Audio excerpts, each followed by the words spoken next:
Good morning, добрый день. Thank you for inviting me in this round table. A few words about myself and the topic of my speech. I'm Italian. I've been living in Odessa for 9 years. I remained in Odessa during the war, during the large-scale invasion, so I saw something that Italians never saw and were scared of. And I want to remain to live in this country for the future. So this is my approach. Having a journal, Gazzetta, it's a newspaper online, in English, that brought me to be interviewed several times because there were no foreign journalists, so I was there for free. That's why they started to call me each day. But this experience was very interesting, I believe very helpful, because especially in the Italian audience, I understood how strong is Russian propaganda in Italy, and not only in Italy. So my interviews from here helped me to contradict, to fight Russian propaganda against fake news, fake concepts, but it was a real strong fight because I saw my compatriots in Italy to believe something that for me was completely absurd. Why Russian propaganda is so strong in Italy, I will say it very briefly, but technically Italian, let's say, mentality is influenced by 3 big components. First, Italy is a Christian country, and they tend to sympathize not only with the victim, but also with the people that the murder, the criminal, because they try to resurrect, to redeem the man who is doing the violence. So the main belief is if somebody is attacking some other else, probably the victim did something to provoke him. And that was very fantastic for Russian propaganda to say Russians are not very nice, but Ukrainians, they did something wrong to provoke them. Most of Italians started to think like that. Secondly, Italy's pacifism is very strong. That's why it was very useful for Russians, for Russian propaganda to say, don't send weapons to Ukraine, because more weapons, more violence. Which, it's of course, I started to say, do you understand that you are supporting the attacker? Do you understand that if in Italy we think like that, so let's have our policemen without any weapon, because that will be very helpful for your criminals. And third, Italy is still influenced by a very strong tradition of a communist party. So there are still some Italians that don't want to accept that Moscow is a dictatorship. They still think it's a paradise of the workers. So they tend to justify. I saw people that were activists in the left wing. They still don't. They still believe Russia is the let's say the obstacle to capitalism. Something, of course, I could explain that capitalism in Russia is even worse than in the United States and somewhere else. This was my experience. I liked to play this role, to make this fight, intellectual fight, and it was very helpful because Italians said, yes, but this strange made Italian in Odessa is there, so he can see with his eyes. So I get credibility. But my fight was also not because I like truth, but also because I was working about the designing of the image of Ukraine, because Italians didn't know anything about Ukraine, about Odessa. So I started to supply some images of this country, and I started, and this is that now I go into the topic that I want to develop with you, to see that sometimes even Ukrainian communication is not helpful for the image of Ukraine. So I believe there are some mistakes in some political positions that I know that this political position have not, let's say, complete consensus, political consensus. So I want to find 3 examples: music, books, and language, to show you that foreigners don't understand these Ukrainian positions, and this position, I believe, don't help Ukraine to have a more cooperative relation with the West, with the Western countries that support Ukraine. Let's start for the simplest: music. Russian musicians, Tchaikovsky. There was a Tchaikovsky lane in the city that was cancelled. But you know that for Ukrainian musicians and dancers, Tchaikovsky is forbidden. But this is very strict law, because recently it was in the European newspapers 2 dancers of a Kiev ballet who performed some pieces of Swan Lake, something of Tchaikovsky. They were expulsed by the ballet corps in Kiev. And since they are a couple, the man was told, if you come back to Kiev, you go to the army, because obviously you lost your job. It's very strange for Europeans, for foreigners to accept this, because all the world will continue to listen to Tchaikovsky. All the music theater will continue to perform the ballet of Tchaikovsky. And it's difficult to explain to foreigners that Tchaikovsky and Putin are friends, because it's not like that. And what's the sense of this decision? I don't think personally that this helps to win the war. Does it bring to the victory? Do we believe that all the Russian soldiers will fell in the depression because here we don't play Tchaikovsky anymore?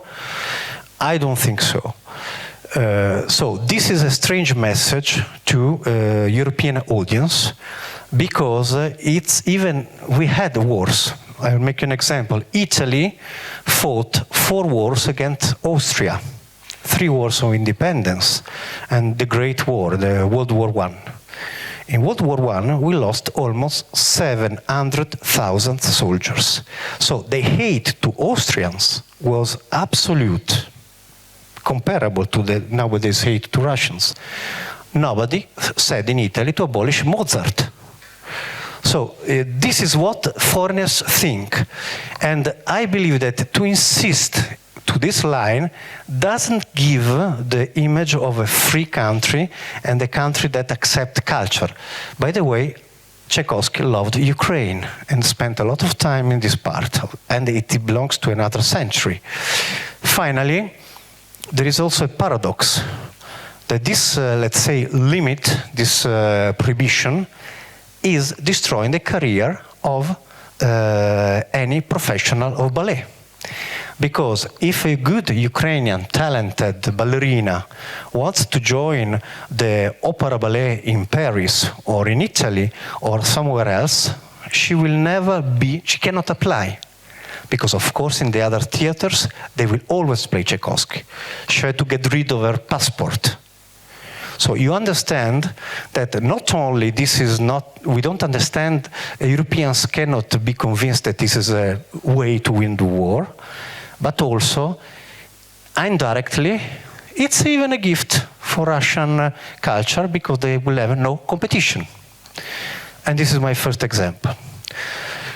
Second example, books.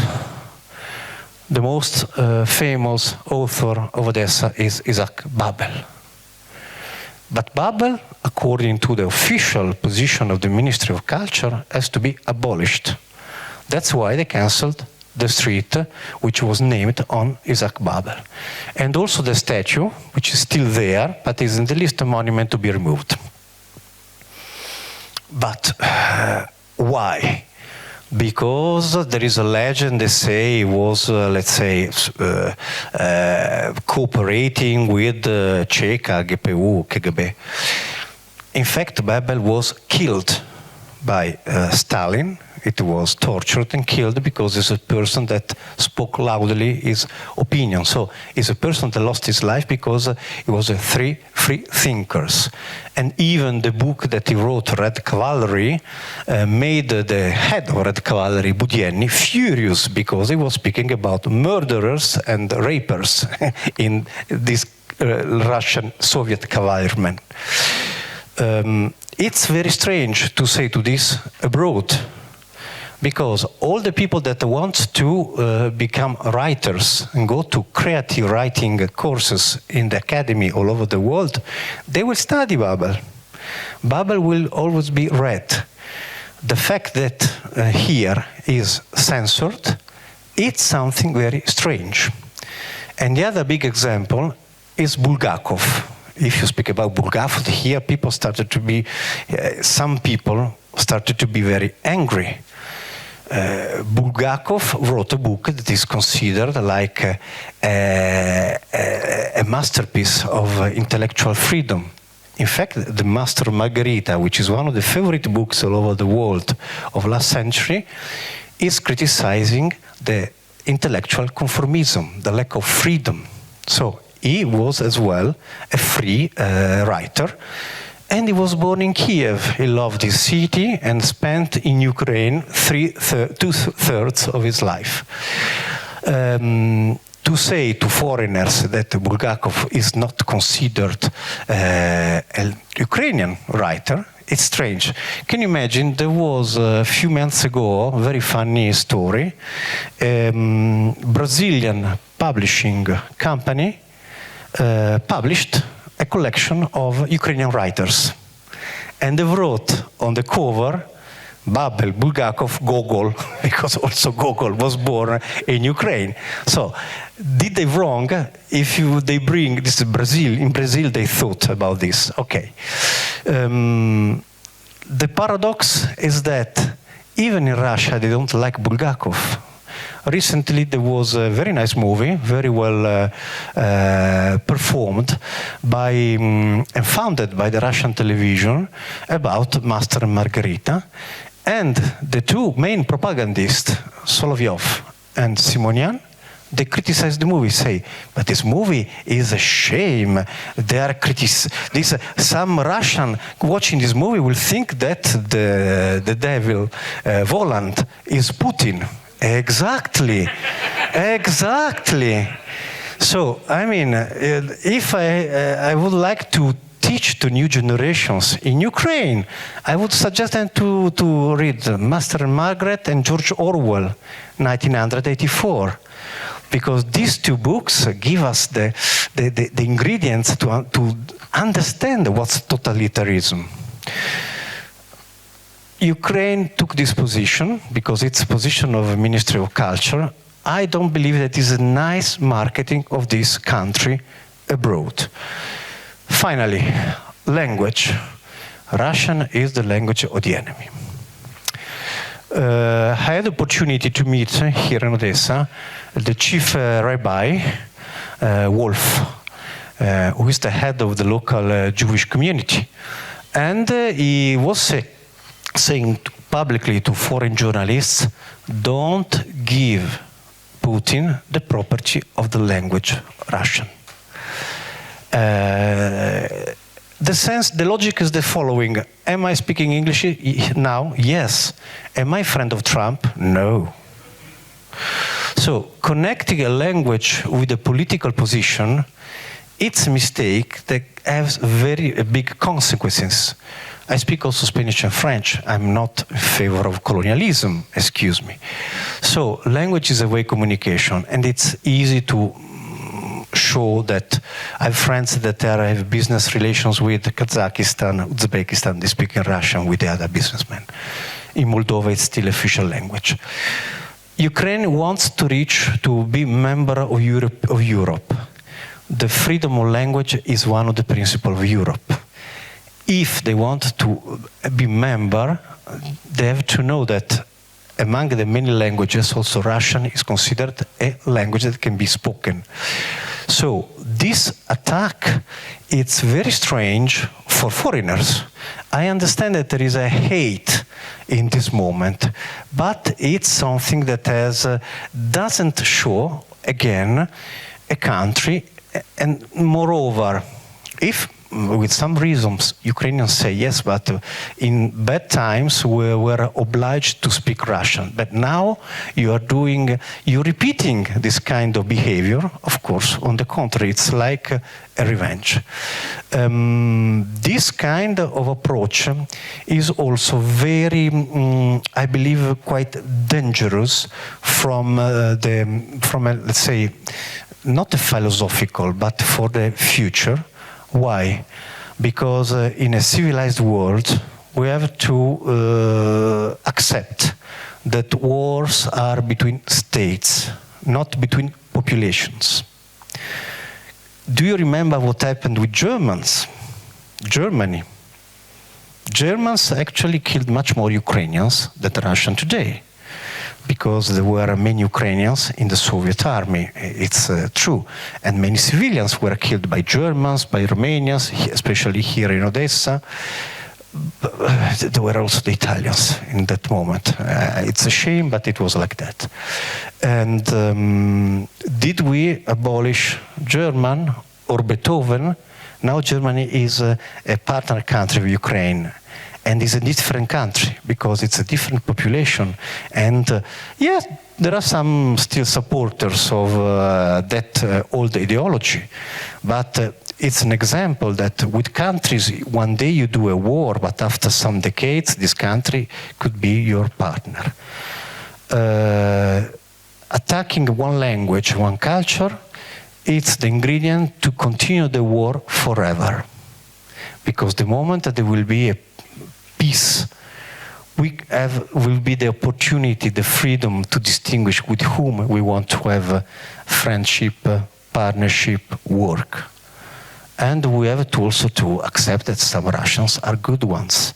There are some people that are against Putin, they don't accept. We know some of these names, people that left the country. Its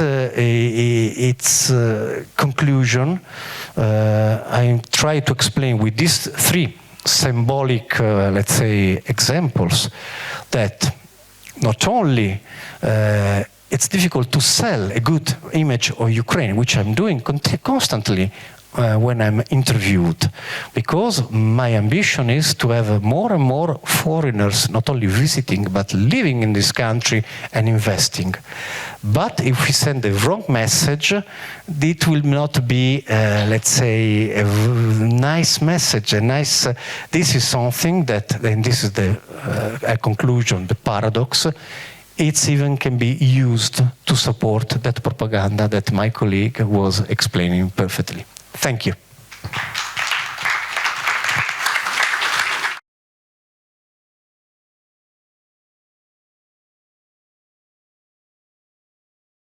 Але я спочатку надам слово нашим гостям, всім, хто хоче поставити питання, будь ласка, піднімайте руку.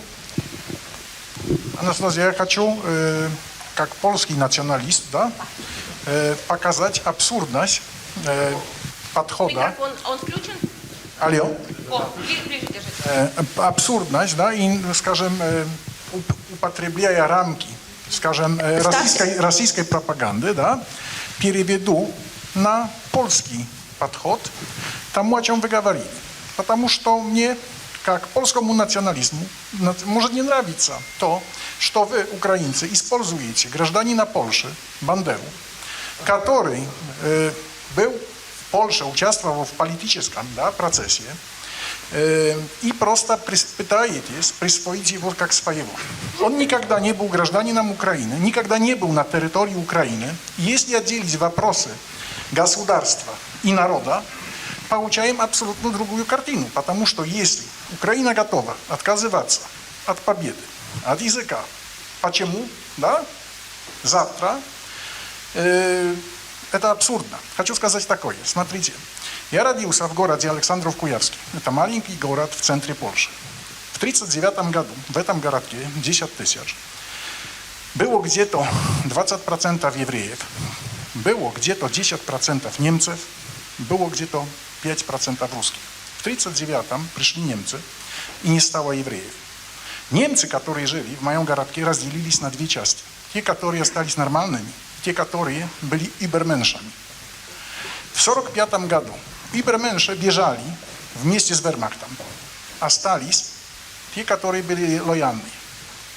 Первое, когда исчезла любая власть, запомните это, что делают люди, идут убивать своих соседей, чтобы грабить их дома и так далее, и так далее. Короче, поляки собрались, убили этих немцев в мельнице, сожгли, и кости до сих пор вылезают из огородиков, потому что до сих пор никто этим не занимался, потому что немцам, хорошие немцы, лояльные по отношению к полякам, не нужны. Полякам они не нужны, никому они не нужны. Но одновременно мое государство ставит как ключевой вопрос кости, которые находятся на территории Украины, и ставит это как ключевой вопрос в ситуации совместной войны и так далее. Вопрос ключевой – это понимание, что каждая цивилизация строится на ценностях. Например, Запад построен на чувстве виновности. Межморье, поляки, украинцы, мы построены на чувстве второсортности. Дальний Восток построен на чувстве стыда. Не потерять лица – это главное. Россия – это другая цивилизация. Она построена на чувстве зависти. Смотрите, можете что-то сделать с второсортностью, можете стать первосортным, можете откупить вину, можете не терять лица, ничего не сделаете с завистью. Всегда будете у разбитого корыта ненавидеть всего окружения, что у них получается. И будете делать все, чтобы у них не получалось. И если посмотреть на этот процесс с точки зрения выживания, считаю, что самые опасные явления – это стремление быть лучше. Стремление быть лучше, оно имеет основу в неполноценности. Фундамент современной Европы и выживания нас – это способность на равенство. Мы не способны на равенство, поэтому создаем условия для того, что без лоха жизнь плоха. Каждому нужен лох, понимаете? И это нас убивает. Все моменты, которые просто наблюдаю, абсурдные. Но скажу так, если ракеты являются ключом победы в этой войне, нельзя построить ракет на украинском языке. Понимаете? Клянусь, нельзя. Вся литература, так далее, нельзя. И как бы это ни значило. Понимаете? Вопрос в том, что на самом деле я смотрю на вопрос культуры, идеологии, языка именно как вопрос борьбы за власть в Украине. Просто это как будто война тех, которые родились на восток от речки Збруч, с теми, которые на запад. Хватит родиться на запад от речки Збруч, чтобы иметь возможность всех остальных считать влахами. Так это наблюдаю как иностранец. Не знаю, считаю, что каждый народ имеет право на своих героев. Мне, извините, до лампочки, да, каких героев будет выбирать себе украинский народ. Не хочу, чтобы мое государство своими героями считало тех, которые отвечают за несчастье по отношению к украинцам, евреям или кому бы ни было. Понимаете?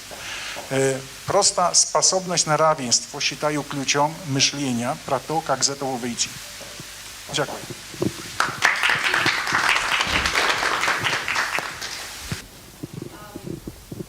Чи буде відповідь, чи наступне питання? Наступне питання. Окей. Це комент, там немає питання. Тут виступ. Ми можемо дозволити виступ на питання? Так?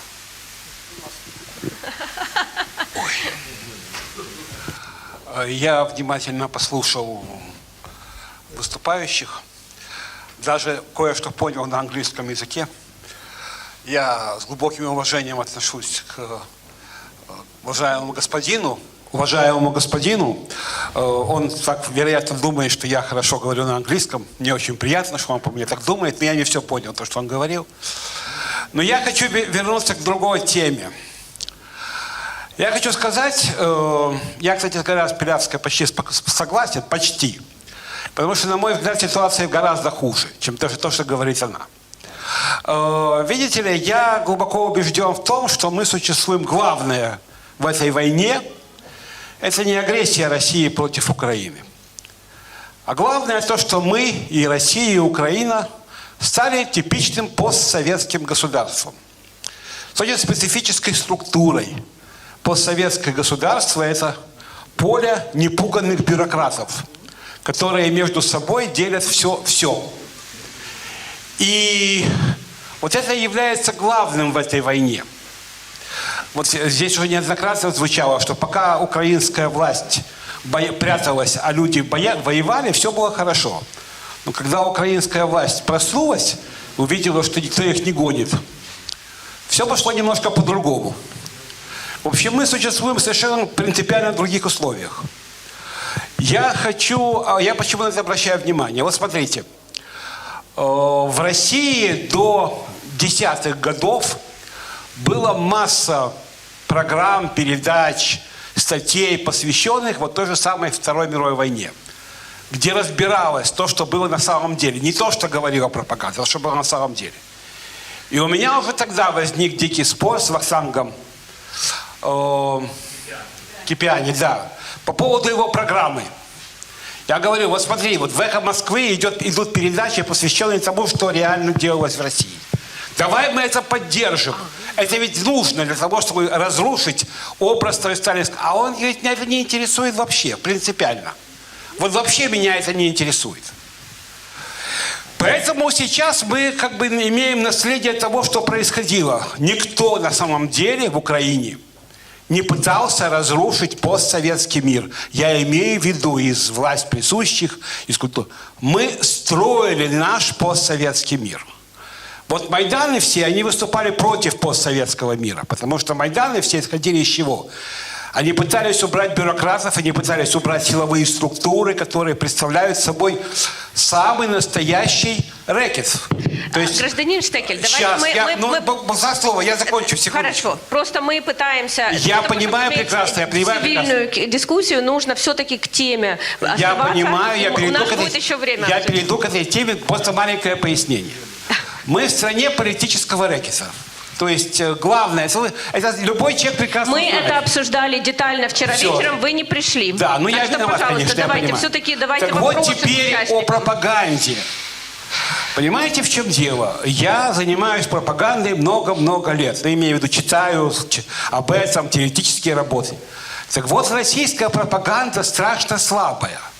Чудовищно слабая. Потому что если бы она действовала в условиях нормальной информационного поля, то вообще не о чем было бы говорить, понимаете? А у нас нет информационного поля в стране. Где вопрос? Задайте вопрос, Майк. Я не сказал, что скажу выступление. У нас в стране действует закон о медиа в Украине, который создал в Украине официальную цензуру. Вот официально в стране действует цензура. Хотя в Конституции запрещена. Ну вот, я понимаю, все, я закончил, цензура пришла. Да, цензура.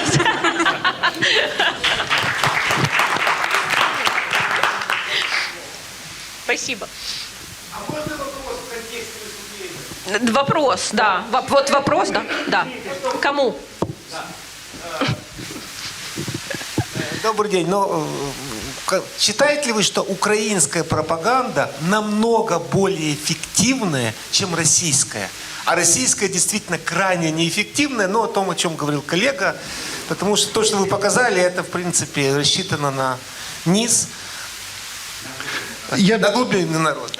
Я так не считаю. Я считаю, что украинская пропаганда в основном очень слабая. Есть очень прекрасный эксперт по пропаганде Томас Рид, немец, по-моему, который пишет о том, что демократическая страна не может создавать империю лжи. И Украина – это демократическая страна. Когда я смотрю ваш телевизор, это реально слабо с точки зрения пропаганды. Когда я смотрю ваши военные фильмы, это тоже очень слабо с точки зрения пропаганды, потому что у вас есть настоящее демократическое общество, где есть настоящая дискуссия, и это все звучит реально смешно. Россия – это авторитарная страна, это империя лжи. И дело в том, что когда государство или глава государства, как Путин, врет буквально постоянно, это очень тяжело людям представить себе, что ничего из того, что он говорит, является правдой. Поэтому, когда есть маленькие отрывки Соловьева о том, как нам надо восстановить империю, есть очень много из вас, которые верят, что вот за то, что Путин воюет.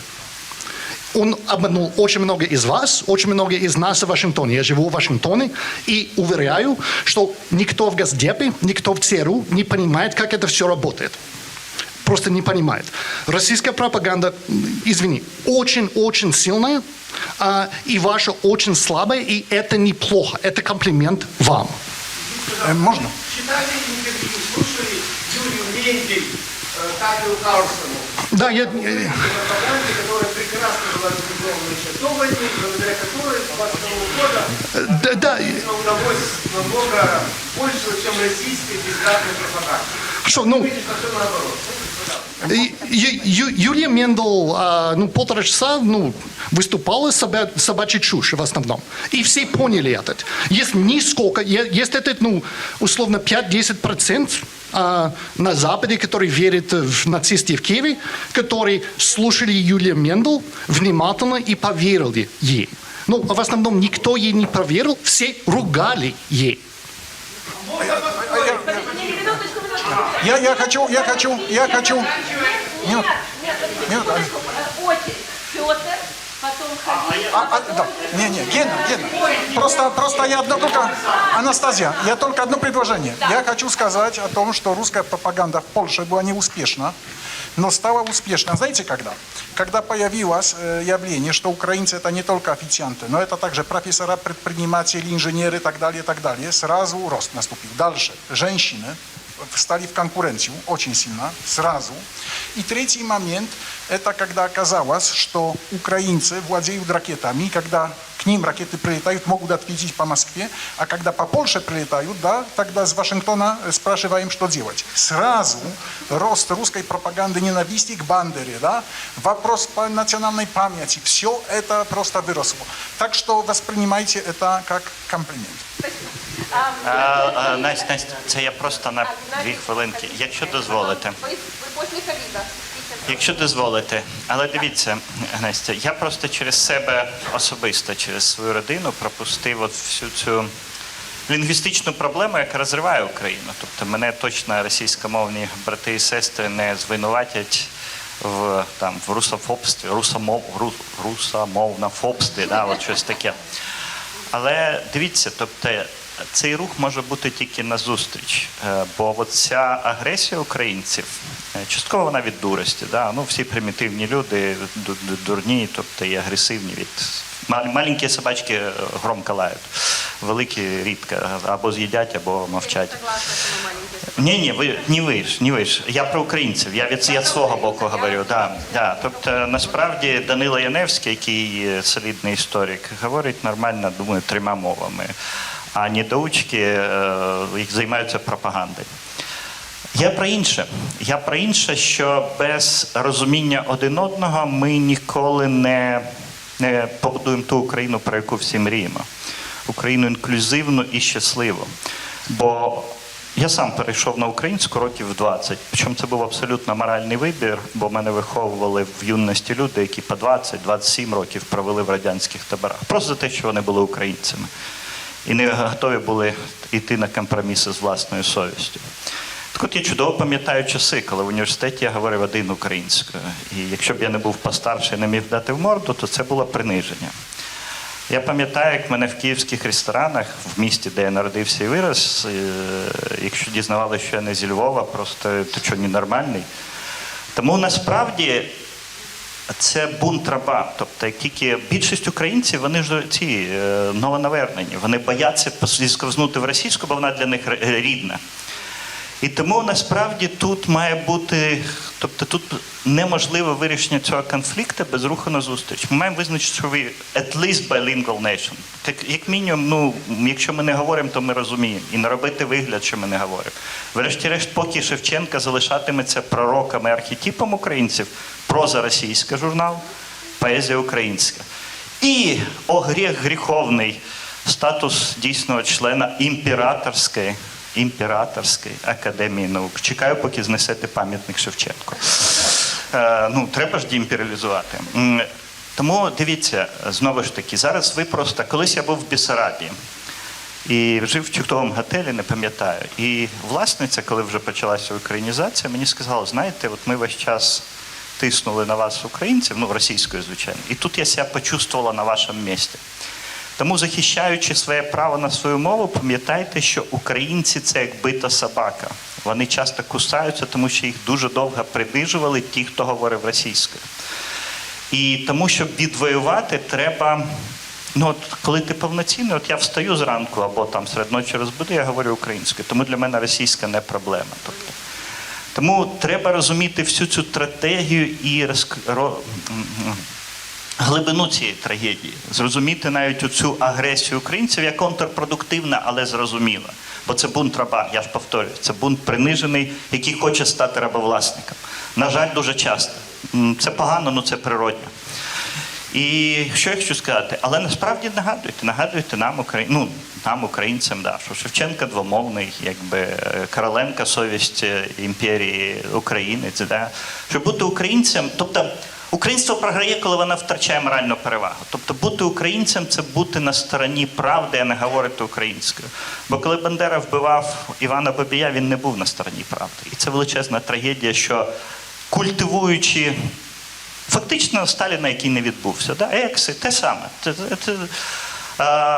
Який програв, ми втрачаємо те, що дає нам право триматись. Бо Україна може виграти не коли вона говорить українською, а коли вона залишається морально правою. А тут мова вже вторинна. Дякую. Дякую.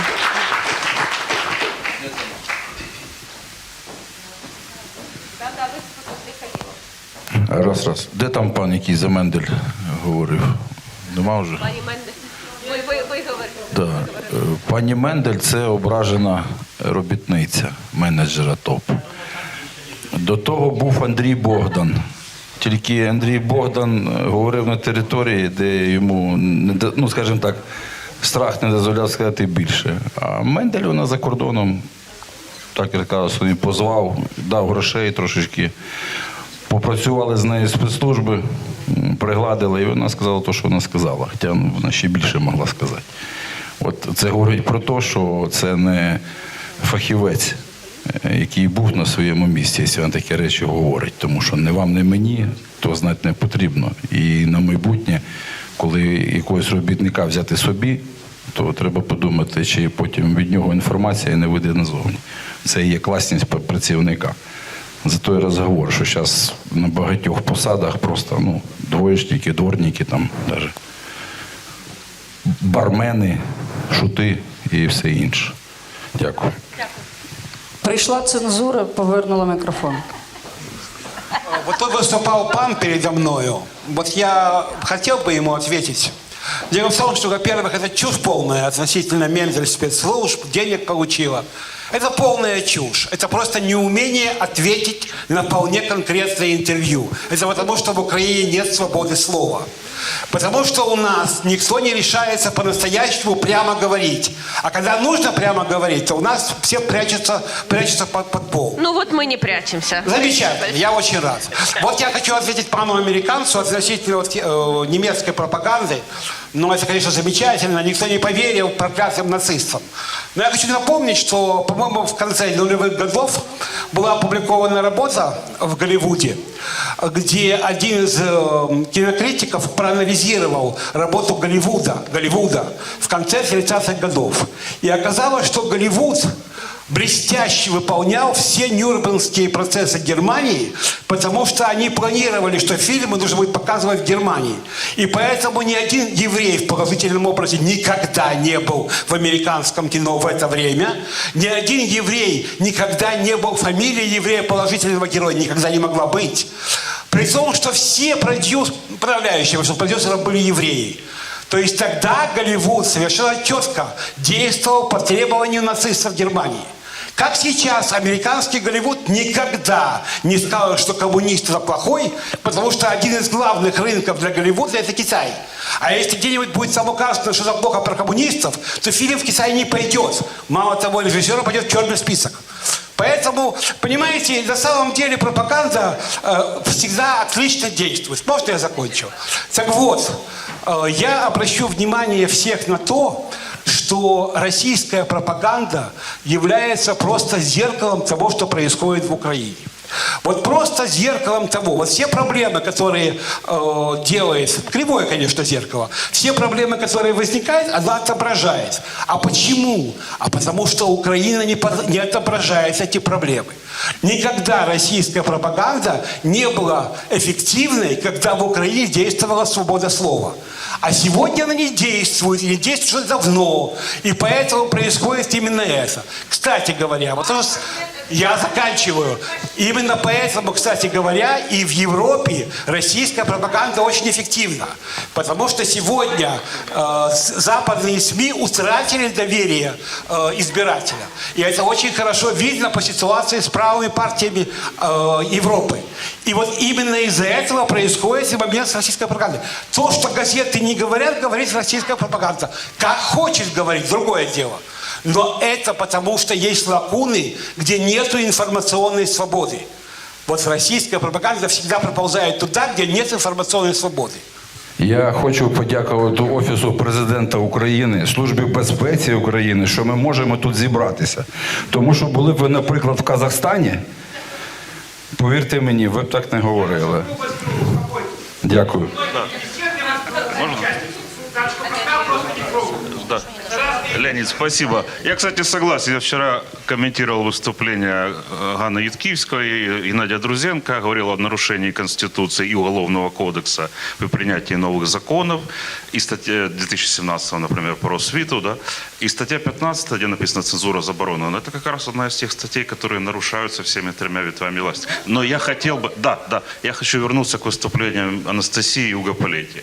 Во-первых, то, что используется широко язык врага во время освободительной войны, это совершенно обычная вещь, но у нас об этом ничего не пишут. Да. Значит, 3 примера. Да. Значит, 1640 год, на Пиренейском полуострове сразу 2 освободительных войны вспыхивают. Значит, на западе Португалия, а на востоке Каталония как часть Арагонской короны. Да. Значит, португальцы очень широко, война идет 28 лет, португальцы широко пользуются испанским, пишут стихи о том, что трусливые испанцы бегут с поля боя, по-испански же, да. Вот. В Каталонии точно так же враги независимости. Да, не, извини, Настя, у меня комментарий, как у всех. Вот. То есть совершенно обычная вещь. Ирландия, да, близкие к нам, например, по времени. Почти все борцы за свободу Ирландии говорили по-английски и не придавали даже языку особенного значения. Почему мы видим сегодняшнюю ситуацию в Ирландии? То есть это вариант нормы, да, когда язык врага используется во время войны против того же врага. А второе, тут я не могу согласиться с Уго, это то, что вот в Европе языковая свобода – это твердый принцип. К сожалению, нет. Да? То есть я ни в коем случае не хочу хвалить Россию, которую считаю серьезно нацистским рейхом, но депутат законодательного собрания Татарстана может выступать по-татарски, депутат законодательного собрания, точнее ассамблеи Корсики, не может выступать по-корсикански на так называемой родине прав человека. То есть все немножко сложнее, чем нам представляется. Вот. Ну и в-третьих, вот не совсем мне Майкла Вассюры понравилось то, что он зацепил тему якобы искусственности Украины с точки зрения Путина, но он не объяснил почему. Да? А мне кажется, вот для Путина краеугольный камень – это представление о едином народе, о том, что Украина – часть России, украинцы – часть русских. Да? Вот. И это, конечно, тут следует просто поставить 2 вопроса. Кто это придумал? Это абсолютно известная вещь. Да? Впервые эта идея появляется в 1592 год, письмо Львовского православного братства царю Федору. А главный популяризатор этой идеи – это автор неизвестный нам Киевского синопсиса, 1674 год. В течение долгих десятилетий это был единственный учебник истории в России, его читали очень много, и вся вот эта схема, которую опровергал потом Грушевский, она идет именно оттуда. Да? Перенос столицы из Киева в Москву, затем в Петербург, единый народ и так далее, и так далее. Ну, раз меня гонят, как Штекеля, то и на этом заканчиваю. Це називається гонять. Я розумію, чому немає питань, тому що тут зібралися фахівці з пропаганди.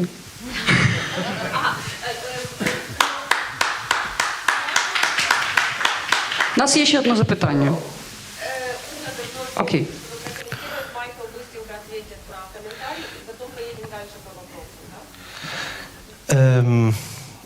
I want to tell you two stories. First, I was studying Russian in Milan, my city, and my teacher was an old Russian lady. And one day, she started to teach us history from the point of view of Russians. She was saying to the students that, of course, Russia won the war by herself. Russia, Soviet Union, excuse me. Soviet Union won without any help from anybody, which is absolutely not true, because without weapons and food from the Americans, they would not have survived. But secondly, she said something that shocked me. She said, we reached Berlin, and at the same time, American landed in Normandy, which is absolutely false, because historically they landed 1 year before. I couldn't answer. I wanted to say something, but my Russian was very poor. I wanted to say, это неправда. Вы не понимаете, вы не знаете историю. I couldn't say this, but that made me nervous. And from that moment, I'm very angry when there is historical falsification. I believe that a strong country, strong in the soul, cannot do any historical falsification. And in Italy, we don't hide our mistakes, historical mistakes during Second World War, because we fought with Hitler. Not very nice decision. Then we changed, because the Italians during the war changed always the alliance, and we started to fight with the Americans and British. We don't hide the two positions. And of course now, majority of population doesn't like that we supported Hitler and we issued some racial laws against Jewish. So a strong country cannot accept this historical falsification, which is the specialization of Russians. Second anecdote. Second, Ukrainian lady in Odessa, she started to teach me that, yes, we in Ukraine oblige people to speak Ukrainian, as you in Italy oblige all the people to speak Italian. Что? It's not, of course, it's false. In Italy, nobody obliges you to speak Italian. If you send kids to school, of course they have to learn Italian, but any foreigner can live in Italy without speaking Italian, if he wants. The concept of Europe to speak as many languages as possible. If I know British colleagues that after 3 years of working with me in Milan, they couldn't speak Italian.